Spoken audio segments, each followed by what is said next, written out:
Voter మహాశయులందరికీ నమస్కారం, పేరు పేరున నమస్కారం.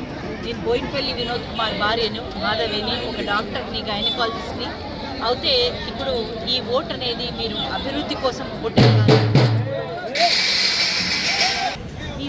ఈ గలం తెలంగాణ గలం, ఈ వినోదన్న గలమే తెలంగాణ బలం. కాబట్టి మన గలం అనేది పార్లమెంట్లో ఉండాలి. కాబట్టి మీరు వినోదన్న ఓటేసి గెలిపించుకొని అక్కడ ఏ వినోదం అయితే ఇక్కడ టెక్స్టైల్ ఫ్యాక్టరీ అది పెట్టాలని కలగంటున్నాడో మన యంగ్ పిల్లలందరికీ ఇక్కడ జాబులు అవన్నీ స్కిల్ డెవలప్మెంట్ యూనిట్ కరీంనగర్లో మీకు అందరికి తెలిసిందే. వాలీబాల్ స్టేడియం ఇక్కడ కట్టించారు, అది కేంద్ర నిధులతోటే కట్టించారు. ఇవన్నీ మనం చేసుకున్నామంటే నీళ్లు కరెంట్ ఇవన్నీ చేసుకున్నామంటే మన కేంద్రం నుంచి తెచ్చుకున్న నిధుల నుంచే ఇవన్నీ మనం అనుమతుల నుంచే ఇక్కడ తెచ్చుకున్నాం. కాబట్టి మన గలం కనుక పార్లమెంట్లు ఉండకుండే, మన గురించి మాట్లాడే నాయకుడే ఉండకపోతే మనకు చాలా కష్టం వస్తుంది. మీరందరూ ఆలోచించండి, ఏ అనుమతులతోటి ఏ సంతకాలతోటి వినోద్ కుమార్ అక్కడి నుంచి తెచ్చుకొని ఇక్కడ మనకు తెచ్చాడో తెలంగాణలో మనం అందరం తెచ్చుకున్నామో మీరు ఆలోచించండి. ఈ తెలంగాణ బలం మనకు ఉండాలంటే మీరు వినోదన్న గలంను అక్కడ ఉంచాలంటే మీరందరికీ పేరు పేరున నమస్కారం చెప్తున్నాను. మీరంతా ఓటేసి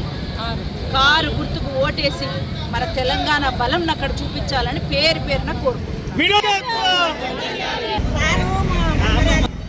ఈరోజు మన విశాఖపట్నంలో ఎంపీ వినోద్ కుమార్ సతీమణి వారి మేడము మరి బీవైనా చౌరస్తాలో అమ్మవారి దర్శనం చేసుకొని అమ్మవారి